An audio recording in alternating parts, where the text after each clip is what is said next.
If you can get these 5 things right with your meals, then you're completely off to the races and your health and wellness will thrive at a whole new level. And you can add more healthy years to your life if you can make these new healthy habits stick. So in this video, I'm going to take my 20 plus years of clinical expertise as a doctor of clinical nutrition and my real world wellness wisdom that's been successfully applied on thousands of people to help transform their health. And I'm going to condense this into a 5-part blueprint that I would prescribe to you to help you make healthy meals and reach your healthy body weight and reach your optimal health goals if you were coming to see me as a client or if you were coming to my Take 10 10-day wellness retreat. So I call this 5-part blueprint for building healthy meals the Dr. Cheryl Plate. And it's a blueprint for creating meals to transform your health and longevity while improving your body composition. Because my wellness membership is called the Dr. Cheryl Wellness Membership, and I have the diet and wellness score within that membership, and we also have the plate. And I've taught this system to over 4,000 clients over the past decade, and now I'm taking this healthy eating guide to build healthy meals, the plate, the Dr. Cheryl Plate, and I'm going to be showing it to you here in this video. So whether you're a wellness guru, whether you love nutrition science, whether you love to cook, whether you hate cooking, if you want to build muscle, maybe you want to lose fat, maybe you want to lose weight, you'll find new boundaries pushed and spark new ideas on how to eat to live, to regain your energy, build healthy body muscle, lose that excess body fat, combat disease, and live your most vibrant life. And we're also going to talk about the science and the controversy on what healthy eating looks like. Every week on the Wellness Table podcast, I'm serving up the latest in nutrition science and real-world wellness wisdom. I'm getting raw and real with my insights and sharing my 20 plus years of clinical expertise as a doctor of clinical nutrition and a registered dietitian talking about nutrition and lifestyle medicine and personal growth. We're pushing boundaries. We're sparking new ideas for what it means to really thrive. Be sure to join me every week for an unfiltered look of how we can start thriving at a whole new level. Your choice. You can listen or watch each episode. Please hit the subscribe button to help the show grow and hit that bell to be notified every time we release a new episode. So now let's dive into today's episode. The plate was designed to make meals from my diet and wellness score. And my wellness score is made up of 10 foods, 2 beverages, and 8 healthy lifestyle behaviors that has solid scientific proof that each individual food and healthy lifestyle habit and beverage at that daily dose has benefits to improve your health and longevity and even improve body composition. So I'm very excited. I call this my wellness prescription. Now the plate helps us take the components of that score and make it into meals because we're also eating 2 or 3 times a day. And how do we take these foods that we know have the power of medicine to heal our body, to regain our energy, to balance our blood sugar, to give us mental clarity and improve our long-term health at the same time, turn on our body's natural health defense? And how do we make meals of that when we're on the go? It's racing to work. It's lunchtime. We're grabbing food. We're hungry. And we find that food sort of drives us from morning till night. So the plate is designed to shut down hunger, curb those cravings, balance your blood sugar, and improve mental clarity. Even by 40%, we can improve our mental clarity by what we put on our plate within an hour of what we eat. We can also see that we can improve and combat disease. We can use food as medicine. So the plate is all about that. But first, before we go into the 5-part blueprint for the plate created to help you build these healthy meals and make it really easy, I want to talk to you about the science and the why behind the plate. So let's look at that first. The big controversy that I see out there in nutrition is we have one group looking at food as medicine from a metabolic health and longevity perspective. And I also see another group that are looking at what is the ideal diet for me to reach my body goals, building muscle, endurance, whatever that athlete's body goal is. And as I look at the research, I see protein hits the center of these debates. What type of protein? How much protein do we need?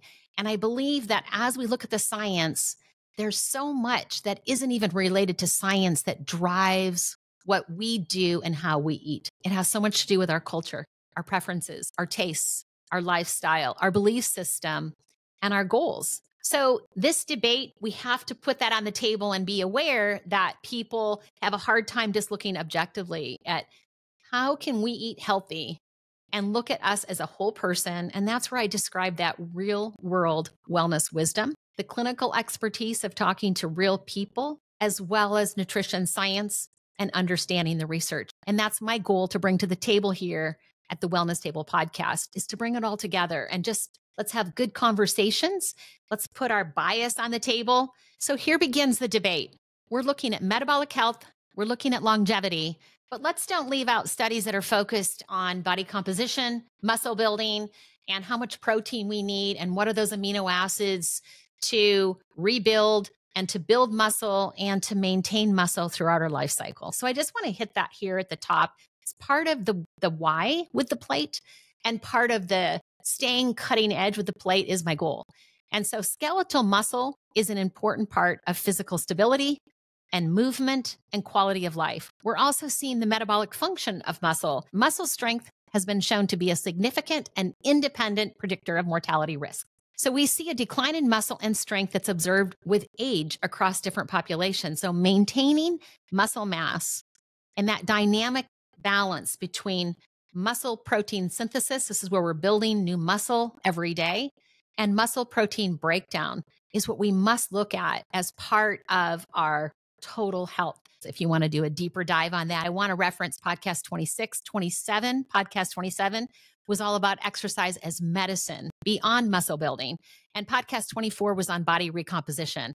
That's a deeper dive into these topics. But I'm highlighting them today because as we're looking at what we eat, I really think it's important for us to consider that muscle protein synthesis needs to be at the same table as metabolic health and longevity. And so many times we're not seeing that. We see a study that's looking at changing how someone eats. We can look at this study and say, wow, look at this, their cholesterol drop. This is what we term metabolic health, the cholesterol, the blood pressure, all of the things that make up metabolic syndrome and our lifestyle risk factors as we look at waist circumference, total body weight, blood pressure, fasting blood glucose, insulin resistance, cholesterol, triglycerides, and inflammation. These are all markers of lifestyle-related diseases, and they matter, and we measure these. But it's so important for us to know that if we were eating 3,000 calories of whatever, and we drop it to 800 calories a day of whatever, we're going to improve our metabolic risk factors. So that study is going to be significant. So it matters in nutrition science that we're comparing one diet to another diet, but it's important for us to also look at, did we lose weight and were we building muscle?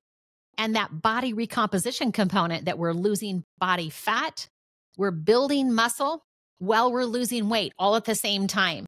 I think the ideal diet and the ideal food that's on a plate needs to meet those goals as well as improving our metabolic health. It's got to be both. So that's my goal. And that's what we're going to talk about today as we look at the study. So let's see some of the science now. Just a couple highlights because I want you to see kind of where the science is right now. There's a systematic review. It was a meta-analysis of randomized control trials. The study was published in the journal called Nutrients. And the title of the study is Animal Protein versus Plant Protein in Supporting Lean Mass and Muscle Strength. This was focused on animal protein versus plant protein. So they didn't find that the source of protein had an effect on muscle strength. So that was powerful. But what they did find was that favoring animal protein on the percent of lean body mass did make a difference. And especially animal protein tended to be beneficial for lean mass more than plant protein for younger adults. But I just wanted to highlight that some of these studies that are looking over here at plant protein, and then we look at the landmark studies that are looking at the foods for metabolic health and longevity. I just want you to be aware that I can give you science of it dropped cholesterol, it dropped insulin resistance, it did this, it did that, it did this, and we can see so many benefits, and it can be so confusing. But some of the landmark studies that I think need to be highlighted that really have been studies that have been over decades of life observing populations of people and how they eat and how they live and how that worked for them. And I think that's when we look at an observational study. It's not a randomized controlled trial. There's not a control group. There's not a treatment group. These are just observing populations of people. And one of the studies is the evidence health study. It's an observational study, and it looks at the benefits of a plant-based diet. 96,000 Seventh-day Adventists in this study, aged 30 to 112 from all 50 states and from Canada. 8% were vegan, 20% lacto-ovo-vegetarian, which means they don't eat meat, but they eat dairy and eggs. 10% were pesco-vegetarian, a diet that includes fish, but no meat or poultry. And 48% were non-vegetarian, which basically means that they eat meat. So the Seventh-day Adventists were a great group to look at because so many of them don't smoke and many of them do not drink alcohol. This study showed that a vegetarian diet, and that would mean the vegan or the lacto-ovo-vegetarian, was linked to a lower risk of heart disease and diabetes. And there was also a connection between the high consumption of dark green, cooked vegetables, dried fruit, legumes, brown rice, to a lower risk of colon polyps, which is a precursor to cancer, colon cancer, and a link between the plant-based diet and an overall higher quality of life. And then the EPIC study, this is the European Perspective Investigation into Cancer and Nutrition from University of Oxford. And this study had 65,000 participants from the UK, and it started in 1993, and they're still enrolled in it today. Study findings for the EPIC study, those who consumed a vegan diet ate the most fiber, they ate the least amount of saturated fat, and the least amount of overall dietary fat. Compared to omnivores, those who include meat in their diet, the vegans had the healthiest body weight and cholesterol levels in this study. And compared to vegetarians who tend to include dairy and eggs in their diet, the vegans had a lower systolic and diastolic blood pressure level, as well as the lowest rates of hypertension in the diet groups in the entire study. So that was significant. So now we're seeing a cancer study, but it's ultimately showing improvements in body weight, cholesterol, and blood pressure. So again, these are those metabolic risk factors that we look at to determine preventable causes of disease, things that we have seen that food and lifestyle behaviors can impact or change based on what we eat. And another landmark study, Dr. Walter Willett, a Harvard physician, and he's very well known for his work on the prospective cohort of over 131,000 U.S. health professionals. This was referred to as the Nurses' Health Study and the Health Professionals Follow-Up Study. And they followed them from 1980 to 2012. And a follow-up study on this cohort was published in 2016 in the Journal of American Medical Association, JAMA, we refer to it. And it was found that the total amount of protein that people consumed did not appear to impact how long they live. However, high plant protein consumption was more positively associated with longevity than high animal consumption. Just kind of diving into what they found is that higher animal protein intake was positively associated with cardiovascular disease mortality. So every 10% increment of your total calories that came from animal protein, there was an increased risk of cardiovascular disease mortality. Whereas plant protein was inversely associated with all causes of mortality and cardiovascular mortality, especially among individuals with at least one unhealthy lifestyle risk factor. And they identified those as smoking, heavy alcohol intake, overweight or obesity, and physical inactivity. So combining eating a plant-based diet with someone that had at least one of those lifestyle risk factors had the greatest impact. A plant-rich diet was associated with a 10% reduction in overall mortality risk and a 12% reduction in cardiovascular risk. So these researchers conclude that if we would substitute plant protein for some of the animal protein, especially some of the processed red meats, it was associated with lower mortality, and they suggest the importance of protein source in this study. A new umbrella analysis of research of over 20 years concluded that eating a vegan, vegetarian, or lacto-ovo-vegetarian diet significantly reduced the overall risk of developing cancer, heart disease, and dying early from cardiovascular disease. However, the protective nature can be sabotaged. And I think this is important for us to just highlight here if we're making poor dietary choices, even if we're on an unhealthy vegan diet. Sometimes we call it the unhealthy vegan diet or the Oreo cookie vegan diet. I sometimes reference it because Oreo cookies are vegan. So one of the studies concluded that diets that emphasize the consumption of unhealthy plant foods like refined grains, potato chips, these Oreo cookies, sodas, and even fruit juices might counter the positive benefits of a plant-based diet for health.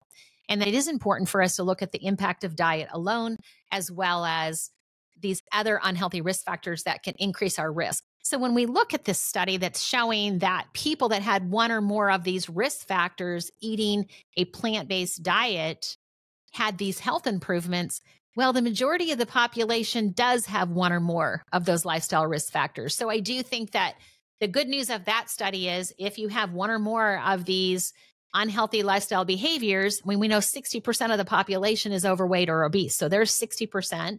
How many people are inactive? How many people smoke? And how many people drink too much? So if we're looking at these lifestyle practices that increase our risk, then a plant-based diet might be important for someone that is smoking. It can be protective. Or someone that's drinking alcohol. Maybe there's a benefit to the plant-based diet in removing and repairing that oxidative stress from that lifestyle behavior. And that's why we're seeing that benefit. Many things to think about here.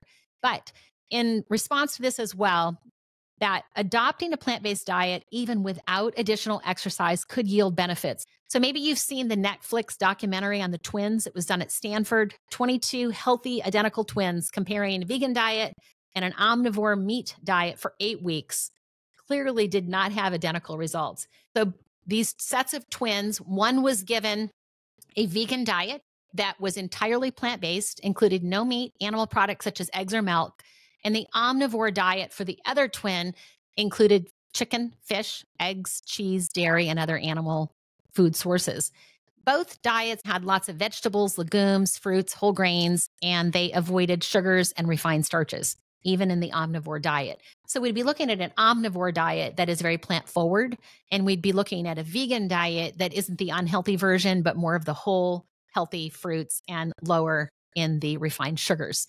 So those are the diets that were compared in this twin study, and they found that the vegan diet improved overall cardiovascular health. According to Gardner, he's the research professor of medicine at Stanford that did this study. He reports there was a 10 to 15% drop in LDL cholesterol. That's the bad cholesterol. 25% drop in insulin. This is the fasting insulin levels. And a 3% drop in body weight in just 8 weeks. And this was all by eating real food without animal products. And what was interesting is that the vegans went from 110 LDL levels to 95. And the omnivores went from 118 milligrams per deciliter of LDL cholesterol and dropped to 116.1 milligrams per deciliter for the omnivores at the end of the study. So the optimal LDL cholesterol is less than 100. So it's showing that the omnivores adding more of the whole plant foods, they went from 118 to 116, but they didn't get below that 100-point line that's optimal for the lowest amount of cardiovascular risk, where the people on the vegan diet went from 110 to 95. So I think that's significant that they dropped below the risk marker in this study, even though they weren't highly elevated. So a lot of times, the higher our number, the easier it is to show change. The vegan participants also showed a 20% drop in fasting insulin. Higher insulin levels is a risk factor for developing diabetes. It's also a risk factor for developing many diseases, even cancer. And we see it's also part of increasing our waist circumference as we age. And the vegans also lost on average of 4.2 more pounds than the omnivores. So based on these results and thinking about longevity, most of us would benefit, these researchers are saying, from going on to a plant-based diet. The vegan participants and the omnivores did to some extent, did 3 very important things to improve cardiovascular health. They cut back on saturated fat, they increased dietary fiber, and they lost weight. What was also interesting to me that I saw what happened after the study and how did this impact long-term behavior choices and lifestyle choices in the people that participated in this study. And it says most of the twins returned to eating meat, but much less meat than they did prior to the study. And they were much more aware of healthy food choices, and they were much more open to eating more plant foods. What we see from these landmark studies is there are many, many benefits from adding more plants to our plate, and especially whole plant foods. And I think that's very important for us to look at, that it's undeniable that the metabolic health and our longevity is improved the more we eat these foods, the more plants on our plate, and eating them in their most natural form. Fiber intact, packaged with the fiber is so important. So when we're looking at managing blood sugar, when we're eating an apple, it's packaged with soluble fiber, and that just binds like a gel. It forms a gel-like substance in our stomach, and it slows the release of blood sugar. So it helps us manage these blood sugars. And when we add an oxygen cocktail, I call it the 10-minute walk after our meal, we can eat whole fruits. And even those with diabetes can. And the most extreme I've seen is that they have to wait until lunch to eat their whole fruit or dinner. That's the most extreme I've seen. But whole fruit is really good. It's loaded with antioxidants. And again, the apple with the skin. So eating whole foods is part of a whole food plant-based diet. Eating vegetables. Most diets are good with eating green, kale and spinach and cruciferous vegetables because of there's not a blood sugar issue with it, but it's always the fruit. So I like to talk about that a little bit.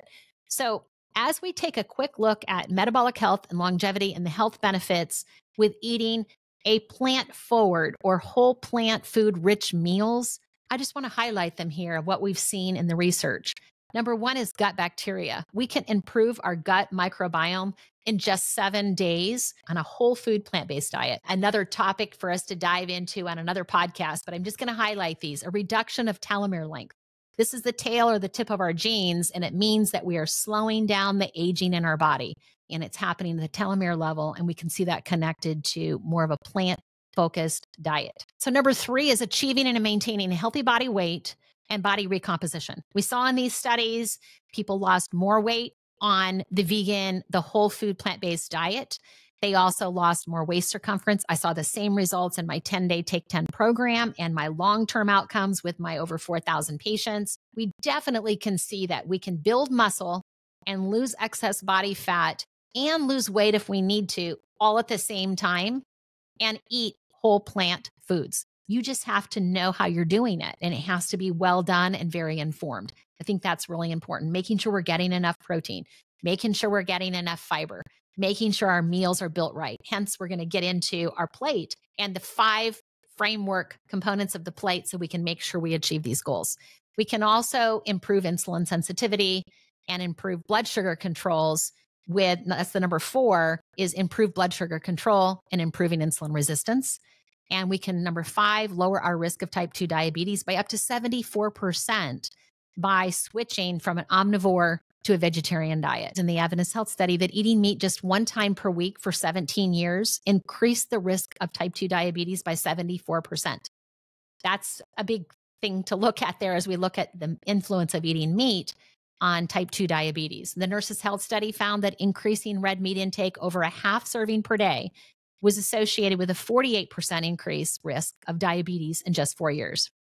Just highlighting some of these studies. Number 6 is kidney disease protection. Plant-based diets can really improve kidney function, and even those that have kidney failure, delay onset of dialysis. I have worked with many patients with this, and I have found great success in delaying moving to dialysis and keeping the kidneys functioning longer by changing the protein source to more plant-based. Number 7 is reduced inflammation in the body. Number 8, we can talk about our genes, repairing DNA damage. And again, we talked about the telomere, slowing the aging.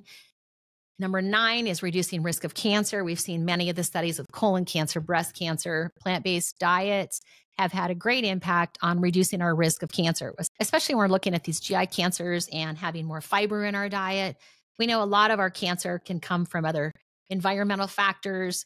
We see such a connection between smoking and cancer risk, and also alcohol and breast cancer, GI cancers, and also low fiber diet related to cancer. So a whole plant food diet needs to be combined with healthy lifestyle behaviors, and that's what makes up the wellness score. So number 10 was reducing the risk of cardiovascular disease by up to 32%. We saw that in these landmark studies, reducing cardiovascular mortality by 10, 12% with the vegan diet versus the omnivore diet. 11 is reducing blood pressure in those with hypertension, using less medication. Plant proteins are high in the arginine-lysine ratio, and arginine boosts nitric oxide. Antioxidants can boost nitric oxide, and sunlight on the skin can boost nitric oxide. And nitric oxide is how we relax the arterial wall, and we can drop blood pressure within an hour of consuming these foods or getting sunlight to the skin. So I think as we look at blood pressure, there's many things, how much we exercise, our body weight, but as we look at the food that we eat, a plant-focused diet is powerful in lowering blood pressure. And we saw even in even with the Adventist Health study, the difference between the lacto-ovo vegetarian and the vegan vegetarian. The vegans even had better improvement in blood pressure and hypertension. We saw these results very much in our Take 10 program as well. And we saw a 15, 20% drop in systolic blood pressure and diastolic blood pressure in just 10 days by moving to a whole food plant-based diet. Number 12 is reducing blood cholesterol and triglyceride levels. We looked at people in the Take 10 program that had elevated high triglyceride levels. We saw a drop of 96 points or 96 milligrams per deciliter in triglycerides in just 10 days of making this shift to this type of diet. So a lot of times when people are going to an unhealthy vegan diet, you won't see the improvements in triglycerides, and you might not see the improvements in high density, the good cholesterol, high density lipoprotein cholesterol. But triglyceride improvement is very much reflected on how much sugar, refined foods that we're eating, as well as alcohol consumption and the amount of total fat. So I thought that was just an interesting thing to comment, that in Take 10, cholesterol dropped almost 41 milligrams per deciliter. The LDL cholesterol dropped by 38 milligrams per deciliter in those that were over that cut point for LDL cholesterol of 100 milligrams per deciliter. And that's what we found in our program, which was really profound. So some of the studies that we have looked at continue to show the benefits of a plant-based rich diet. And so I really want us to think about that. And now as we move into the plate, the why of the plate, here's the study behind it. Here's the things I'm looking at as I'm making my recommendations. And I also want to consider the comments about body composition and endurance in the athlete and the lifters and those that want to keep muscle mass. And I have many clients that would come to the Take 10 program and they would want to improve, say, diabetes or another risk factor, but they didn't want to lose muscle. And so I learned a lot from them. And I saw the importance of making sure that they got enough calories and they got the right amount of protein, so that when we're moving to a plant-based diet, let's just don't throw protein out the window and not be looking at someone that's really working out or that athlete and leave them behind in our recommendations, because we're so used to people that aren't being active. But when somebody actually is being really active and really purposeful in how they're building their body and building muscle, and they have muscle recovery and they want to have muscle protein synthesis, they're going to need enough amino acids, these branch chain amino acids. We talk about that in our other podcasts. And so I want to include that as well. And that has impacted how I have made some changes to my plate. So let's get into how we can break through this confusion and look at the science and not be confused, and to understand the limitations of some of these studies. And in short, look that nutrition science can be very complicated. Many times these studies are looking at siloed diseases like cancer or diabetes or cardiovascular disease. And another study is looking at what do we eat to build muscle and how do we rebuild muscle? How do we lose weight?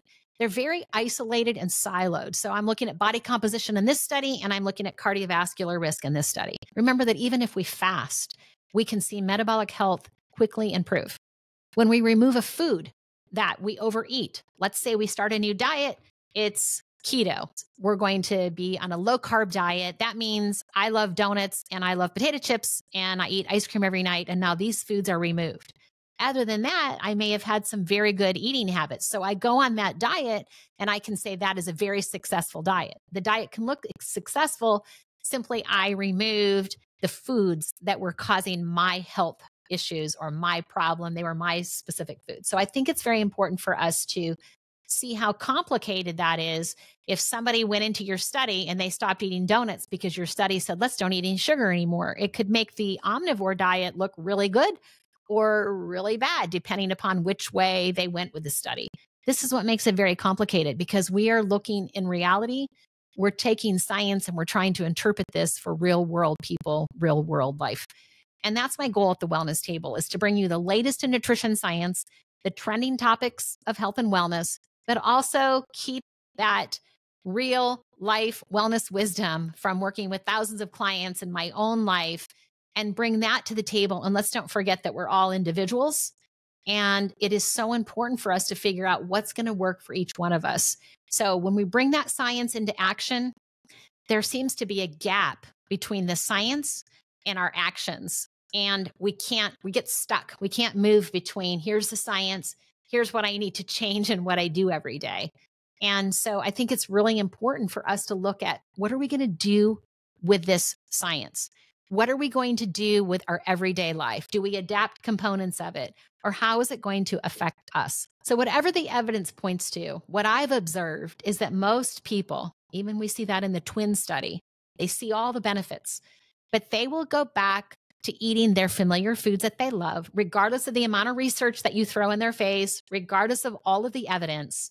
And that leads me to ask this question that I've asked so many different people, and I want to ask it here today to you, is would you choose to give up the foods that you love to live 10 years longer disease-free? Or would you choose to keep eating the foods that you love and the beverages that you love and die 10 years earlier? And I think this is an important question. And I will tell you that the vote that I got, 80 to 20, 80% of the people, almost every single group of people and client that I would talk to, they vote to keep the foods they love on their plate. That food is so much more than macronutrients and micronutrients and science. Food represents tradition, family moments in the kitchen with a parent or a loved one, family gatherings, the reward at the end of a long day. Food is so much more than the medicine effect that it has and the science behind all of this. And so I want to bring this back to real life and the experience of food in each person's individual lives. And I also want to say that we can have the opposite thing happen, is that food is the first thing that we can control as a human. As a very young child, even a baby, the one thing that we learn very young in life is that we can control what we put in our mouth. Especially for those that feel out of control in life, we can find that controlling our food intake can feel very empowering, and it can lead us to food obsessions like anorexia, where it's an aversion to food and we reject food. I've worked with many people with eating disorders, and I think it's very important for us to look at some of the things that we can say can trigger these types of behaviors. There's also a term, orthorexia.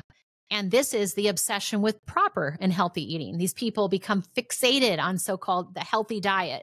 And I see also an orthorexia that I name of fitness gurus, fitness people, of building muscle and getting fit at all cost. And they become obsessed with building muscle, even at the expense of their health. It's like the people that want to lose weight. We also have the other people that simply overeat. And it's more than just overeating. They're literally just eating and eating and eating to find comfort. So we have many extremes of so many things, but I think it's important for us to look at this orthorexia. And I just want to make sure that I'm not encouraging any of that at the wellness table, and that we're always aware that let's be real. And let's just know at the wellness table to be aware of these extremes. And I want to support anyone, because I think it's very common for us to sort of jump on an extreme or throw everything out in your pantry now. And I'm going to go on this vegan diet because this study said it, or I'm going to go on this carnivore diet because this study said that. And I think it's so important for us to find the balance and find something that works for our preferences, our tastes, our lifestyle. And we're not looking for a diet. We're looking for a lifestyle, something we can do for the rest of our life to be as healthy as we can be and make sure that we feel good today, but we're still enjoying food and that we still get that comfort from food. And I just want to highlight with orthorexia, this can be that compulsive ingredient list, nutrition labels, an increased concern about health and ingredients. We're cutting out large numbers of food groups. I'm always worried about that. No sugar, no carbs, gluten's gone, soy-free, dairy-free, all the meat's out, no animal products. The inability to eat anything but a narrow group of foods that are deemed healthy or pure or clean, an unusual interest in health of what others are eating, and sometimes a feeling of superiority around their nutrition and their fitness, and an intolerance for people that don't have the same beliefs or behaviors. A level of perfectionism, spending hours thinking about what foods may be served at an upcoming event and what they'll eat, showing high levels of distress when safe or healthy foods aren't available. And they obsess on food and healthy living, and they're obsessing on blogs and social media and YouTubers. And I just think we need to be aware. Body image concerns may or may not be present, but it can be a driving force, especially for many young people today focused on bodybuilding and muscle training. So I just want us to be aware. Let's find the balance here. And the goal is to avoid these extremes of food obsession and body image extremes. Whether you're a female trying to be skinny, regardless of the health impact, or muscle loss, or you're a bodybuilder who wants to bulk muscle, regardless of the health impact, whether it's anorexia, overeating, binge eating, orthorexia, all of these rexias and body image issues are using food and exercise to cope with typically unrelated nutrition topics. So as a nutritionist, we're very aware of eating disorders and body image issues. We deal with them all the time. And yet the world focuses on the eating disorders of obesity and overeating as the problem. But we also want to look at the skinny, unhealthy person that's under muscle. And then we have the bodybuilder who is bulking up muscle at any cost to their long-term metabolic health so that they can look good. What's inspired me to create Dr. Cheryl Wellness and my weekly The Wellness Table podcast, as well as my wellness membership, my wellness score, and my plate, is helping people find the balance in their diet and lifestyle so we can stop feeling guilty or bad because we ate one food or good because we avoided a food. So my goal with Dr. Cheryl Wellness, the tools and resources that I use with the wellness score, so you know exactly what your daily dose is of the 10 foods, the 2 beverages, and the 8 healthy lifestyle behaviors, and the plate, where you know exactly how to pull this together. We're going to highlight that next, is to focus on guiding you into how to make this work for your preferences, your tastes, your lifestyle, and your wellness goals without the guilt, turning off that inner judge that says you're bad for eating that ice cream last night or you're good because you avoided it last night. So let's get into the plate and see how we can build meals that help our body thrive and still have a place for those foods that we love so that we're not giving up everything that we love, that we're finding a balance. We're not creating a diet. We're creating a lifestyle that is custom to you. So these are the 5-part blueprint to build that plate to guide you so that you have the confidence that you're eating the good stuff and that you're still looking forward to your meals.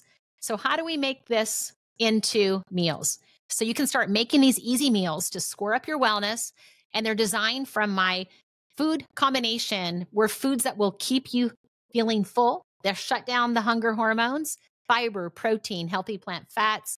They'll balance your blood sugar, meet your daily protein needs, those branched chain amino acids that you need after a workout to build more muscle, energy needs for healthy body composition, help you lose weight without losing muscle, and to build muscle and maintain muscle in every decade, lose excess body fat, and even lose total body fat if that's what you need. So let me show you this 5 framework for the plate. Here's the blueprint. But I want to start with one of our goals is to shut down hunger and balance blood sugar. And here are some of the ways that we do that. Our plate is made up of about 4 cups of volume. What I have found is that most people can only hold about 4 cups of volume. This is about a quart jar. Imagine a quart jar is about the size. You can push beyond that, but that fills up most people. So volume is one of the things that as our stomach mechanically moves, we begin to shut down hunger. So getting about 4 cups of volume does that. Time takes about 20 minutes to trigger for the stomach to the brain to trigger fullness. So slowing down eating, that is an important part. So if you're someone that overeats, I often say, ruin your meal. Like the opposite of when you're a child and your parent says, don't snack before we start eating because that's going to ruin your appetite. So if we sort of grab a carrot right ahead of our meal, or we start our meal with the salad, or we start with something that takes a little bit more time to chew, and then we move into our main course, we often find, have you ever seen, you go to a restaurant, you order your meal, and then you start to eat the courses as they come. And here's the salad course. And then we wait a few minutes and then the next course comes. And as these courses come, we begin to feel more and more full. And we wonder, why did I order so much? And part of that is that 20-minute time factor. And so we can use that to our benefit. And when we're home, we have this family gathering and we might throw all of the food on the table. It's like a big potluck. And we can just scoop up all the food. We're extra hungry. Maybe we haven't had lunch, or maybe we didn't get the right food combination at lunch. We come into dinner starving. And so now all this food is just sitting here. We're not in a restaurant where it's served in courses. And I think that's where I say start with the salad and put one thing on your plate if overeating is a challenge. Use that 20-minute time factor to feel full to your benefit. And the other is the macronutrients that turn off the hunger hormones. So we know fiber, protein, and fat. These all help us shut down our hunger hormones. So all of these components will be in the plate. I also think it's important for us to look at the response to our blood sugar after we eat. So when we eat a meal, we digest the food and the sugar from this meal goes into our bloodstream and we begin to see a rise in our blood sugar. We see all these continuous glucose monitors, people monitoring, how's an apple affect you? You know, how's an individual food? But what really matters is our blood sugar response to an entire meal. And so my goal is that each plate doesn't raise blood sugar at the 1 to 2 hour point more than 40 to 50 milligrams per deciliter of your baseline. So in the Take 10 program, I measured blood sugar before every single first bite of each meal and 1 hour later and 2 hours later to see the blood sugar response and help people see how did that meal work for you. So I have done that with all of my recipes, everything I do in my membership. That's where I really focus on. I've built hundreds of meals that have successfully created that formula. But this plate is the framework and the blueprint to do that as well. So I think that's super important because we're looking at balancing blood sugar and we want to lower our fasting insulin levels. And these are the things that we had great success with in the program by working on those goals. The other thing is I want to talk about it. We talked about steps, body composition, how much movement do we need in our previous podcasts. But I want to highlight here that after you eat the meal, what I found in my program was adding a 10 to 15 minute oxygen cocktail. I call it an outside walk after each meal, dropped the blood sugar response by 20 to 30 points, 20 to 30 milligrams per deciliter, even for those that had diabetes, if they ate the food and then took a walk within that hour. When we're trying to achieve those blood sugar goals of 40 to 50 milligrams per deciliter, and somebody says, I want to eat white rice, whatever you're doing here, I want more refined foods. So I'm saying, add the white rice because that's your culture. That's what you love. That's your favorite food. So that's an example where I say, and then make sure you take that 10-minute walk. And that's how we can absorb that and be able to live in the real world and figure out how we can still eat some of our favorite foods. So I love the 10-minute oxygen cocktail. And it really helps us with getting our movement and our step goals for the day and helping us with our muscle, but at the same time, helping us with glucose uptake and making sure we're metabolizing our plate in the optimal way. So we've got the right food, we move after a meal. And another thing I recommend is start your meals 30 minutes prior to every meal, hydrating with 8 ounces of water. And if you don't like water, I need to do a podcast on water because I talk about spa water. And spa water is really powerful because you can absolutely add lemon, lime, mint, lavender, different herbs and things to make your water so that you crave it and that you love drinking it. But hydrating about 8 ounces before your meal is just another way to add to your whole lifestyle and get all the benefits. So getting your daily steps is so important, your daily dose of sunlight. So when we come to our plate, we're looking at getting a score of close to 20 every single day is my recommendations at Dr. Cheryl Wellness. So check out my free wellness score at drcherylwellness.com because then you can see how does your current diet and lifestyle score. And then we can work on it as you're listening to the podcast or if you join the membership, you begin to see how the goal is scoring up. And now we're going to look at how do we make this work in our plate. And I call this plate the 80-20 plate. And this is my approach so that we can fill up the first 80% of the plate with the macronutrients that I know you need to be full, to combat disease, to live more healthy years, to focus on that metabolic health and longevity. Also, the protein so that you make sure that you're getting the protein that you need to optimize muscle building. So we're body recompositioning so we can focus on losing body fat, gaining muscle, even if we need to lose total body weight and doing all of that at the same time. And remember, that's in my body recomposition podcast. So let's start out with looking at the plate.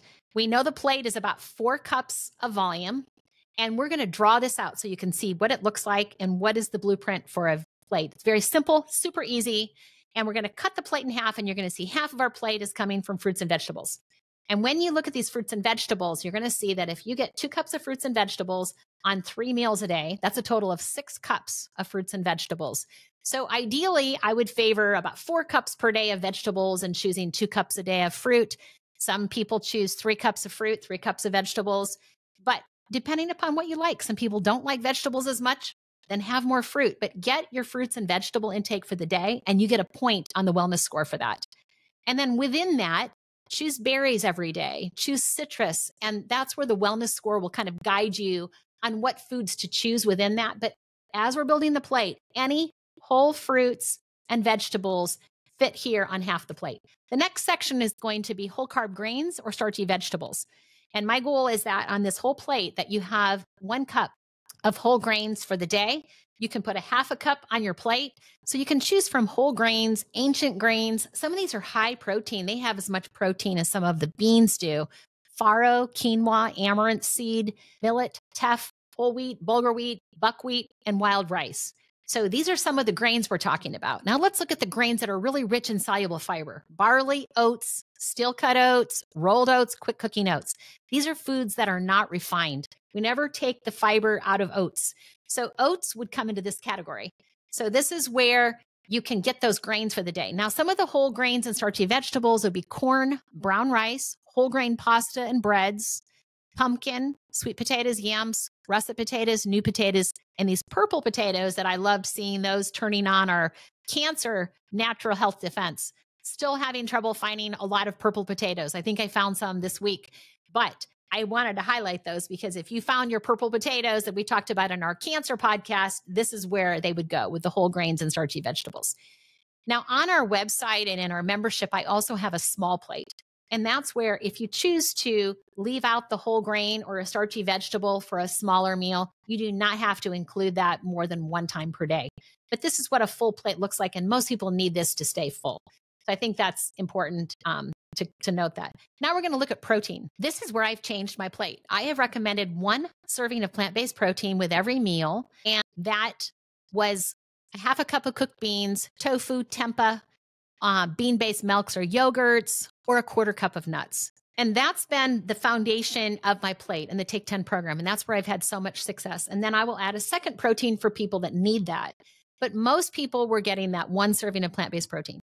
I have been studying all of the new research and been very interested in body recomposition and muscle building. And as I'm getting older and I'm looking at how do I maintain my muscle through my life cycle and how do I make sure that I'm getting enough protein. And I used to downplay that and think nobody is protein deficient. And I really talk about this in some of my other podcasts. But now I have bought in that we do need more protein. I think a lot of our research is just focused on, it's the same with vitamin D. I talked about it last week in my sunlight and vitamin D deficiency. And we look at how to prevent rickets from vitamin D deficiency. And we create our RDAs based on minimum, but we don't look at optimal vitamin D can actually help us prevent cancer and other metabolic things that shorten our life. When I look at vitamin D and how we've created an RDA that is based on preventing rickets and not optimal, I think we may have done that with protein as well. So as we're looking at plant protein and we're looking at 1 plant protein per meal, you can see the evidence that we pointed out today that replacing some of the red meat in your diet, replacing some of the animal protein in your diet for a plant protein has so many significant benefits. So my recommendation is the protein is where you get to be whatever your diet is, whatever dietary tribe you want to join. I am not pushing plant-based diet. I'm not pushing omnivore, pesco. I'm saying you pick your protein. I'm asking you that every single meal have 1 serving of plant protein. Your second protein, you pick it. So your second protein, you may choose another plant protein and you prefer to be on a whole food plant-based diet. You want to do everything you can to improve your metabolic health and you want to get enough protein. This will work. And some people, depending upon how much you're working out, may need a 3rd serving of protein as well. But 2 servings of protein on each plate is optimal for most people. Our goal is to get 20 to 30 grams of protein per meal. Pushing to the 30, 35 is really optimal if you're working out more. And we talked about your protein needs in our podcast on protein, muscle protein synthesis. So I want to refer you to that podcast. I'm not going to get into how much protein that you need, but when you see how much protein you need, when you choose, your first protein would be a plant protein, regardless of how much protein you need. Your second protein serving, half a cup of beans, tofu-based products, a quarter cup of nuts, you can make this a whole plant food rich meal. You can choose 8 ounces of a low-fat dairy product or an egg and make this a lacto-ovo plant-forward vegetarian meal. I want us to think more about the meal instead of what dietary tribe that you're part of.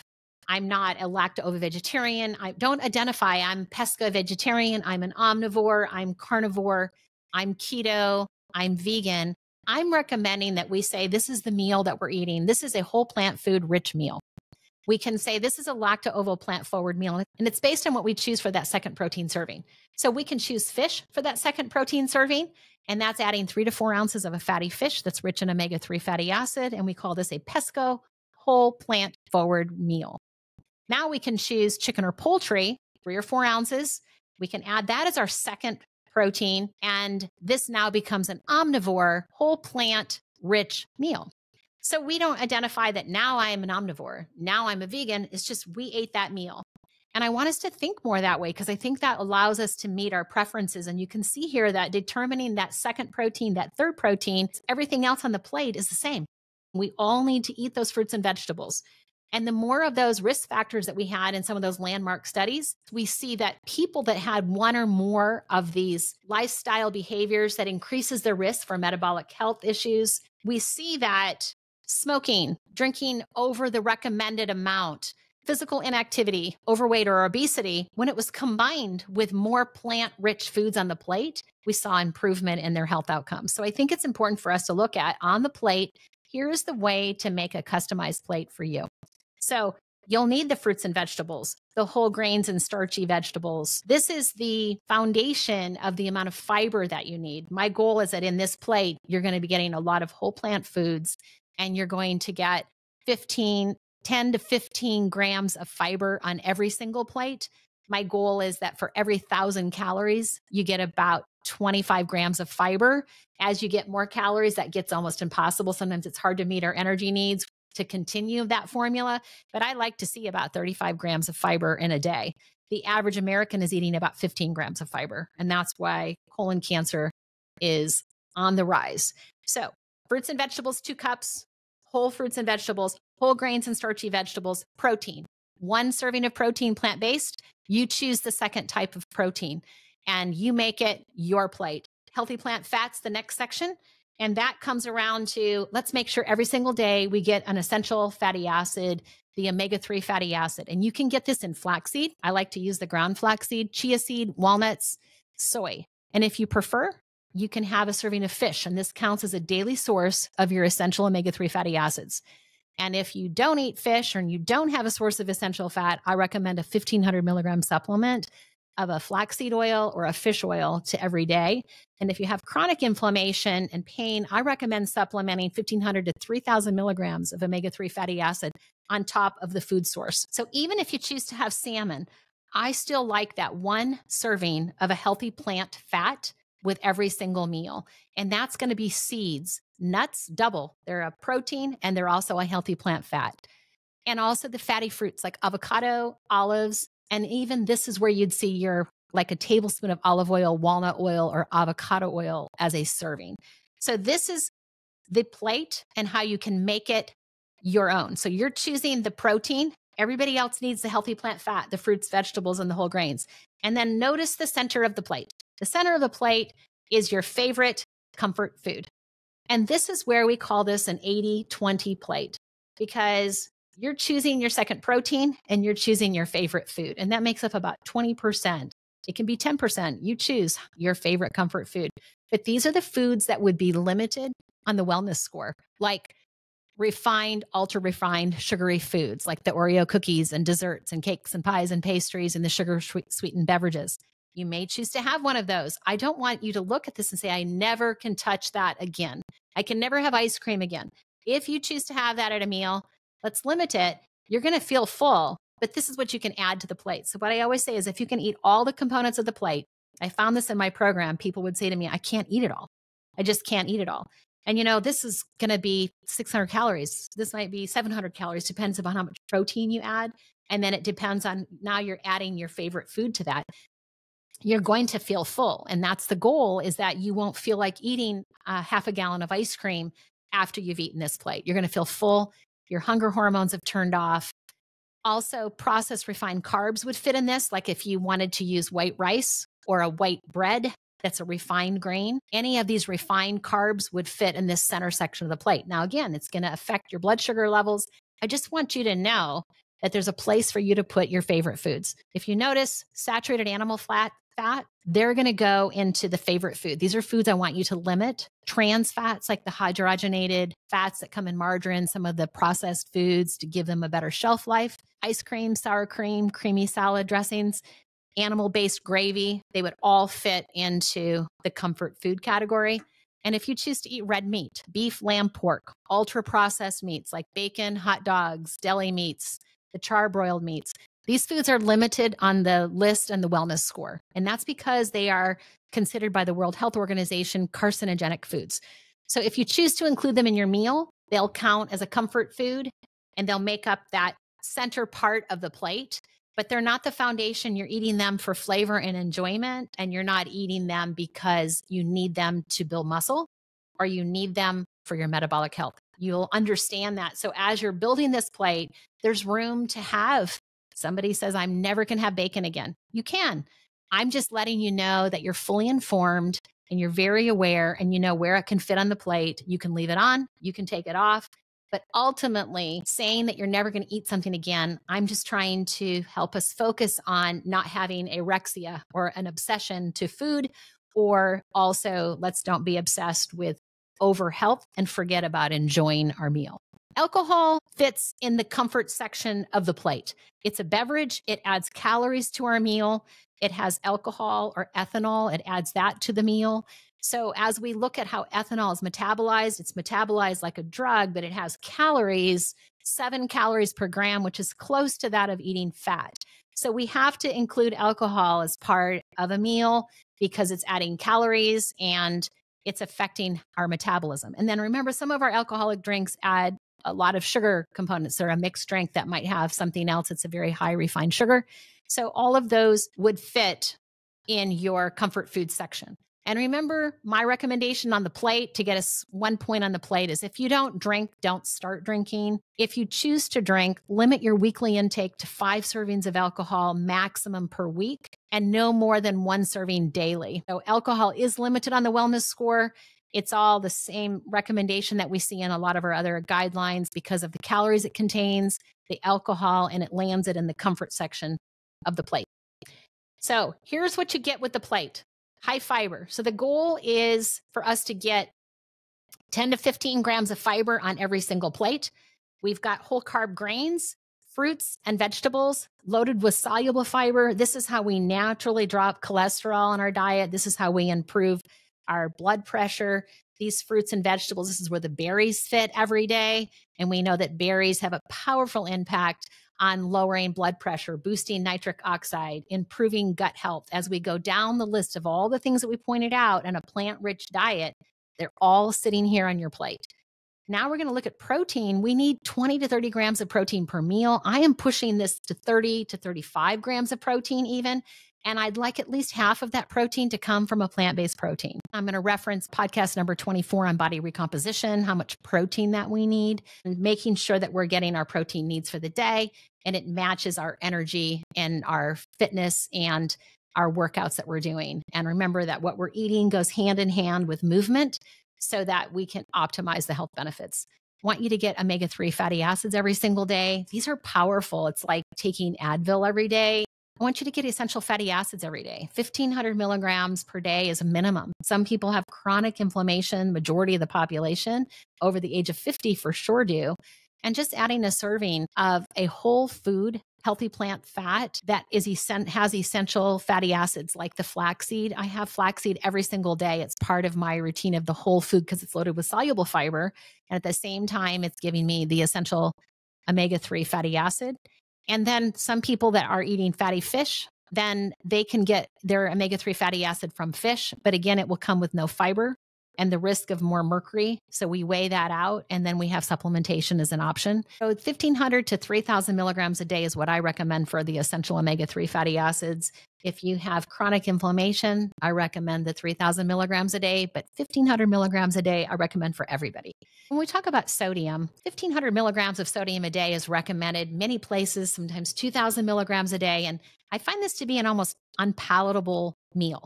And we start to look at celery and bread and the sodium contents of these kinds of foods, and it just becomes laborious. And I think it's not a lifestyle. And so as I look at it, We have a lack of fruits and vegetable intake in our country. We have a deficiency of fruits and vegetables, and that's where we get potassium. So when we look at electrolyte balance and at our cellular level, we see potassium is in the cell, sodium is extracellular. And as we look at where fluid shifts, it's going to shift to where there's more particles. And if there's more sodium in our diet, which we know if we have a lack of fruits and vegetables, a lack of potassium, and we're eating tons of sodium, we're shifting fluid right out of our cell. So what I suggest is let's drive potassium and let's have 2 to 3 times more potassium than we do sodium. And we won't have a fluid shifting issue, and we will be good with our blood pressure and the fluids. We're drinking adequately and we're getting a higher potassium diet. And then we can have enough sodium to have a palatable diet, 2,500, 3,000 milligrams of sodium a day. The average American diet consumes about 6 or more grams of sodium a day. And I think that is definitely too high. But I think if we get in 3 grams of sodium per day and we're eating 6,000, 7,000 milligrams of potassium, we're going to be good. And again, that depends on your health goals. So the foundation of this whole food, plant-rich plate is it's flexible. It's an 80-20 plate. It's got 5 parts: fruits and vegetables, 1, whole grains, 2, protein, 3, healthy plant fat and essential fats, 4, and the center comfort favorite food, number 5. Number 3 is all about protein. You choose your second protein. We want about half of them, at least 1 protein serving per meal coming from a plant source. And step 5, number 5 in this blueprint is your favorite comfort food. And this is how you can make up the 20% of the plate based on your preferences, tastes, lifestyle, wellness goals, the dietary tribe that you want to be a part of. But this is the foundation, and really changing the protein in your comfort food is the only difference to what this diet would be for you and how you can make it a meal. And as we look at our meal, that's 1 meal. Then the next meal, what will that meal look like? And use this blueprint to build your meals. I want you to enjoy your meals. Remember, this is a lifestyle. This isn't a diet. This isn't 8 weeks to a program like the Twin Study. This isn't a 10-day program like I had in the Take 10 program. We're creating a lifestyle, something that you can do for life. This is lifelong wellness. Let's remove the guilt. Let's stop feeling restricted. Let's don't feel hunger. Let's don't fight hunger and cravings all day. Let's balance our blood sugar. Let's regain our energy. Let's build muscle, lose excess body fat, lower our waist circumference, drop our total body weight if that's needed, gain weight, gain muscle if that is needed to reach our individual goals. And that's what this plate is designed for. The goal is to create meals that work for you. They're 80% whole, unprocessed plant foods, and it has the power at just the 80% to turn your body's natural health defense on and add more healthy years to your life.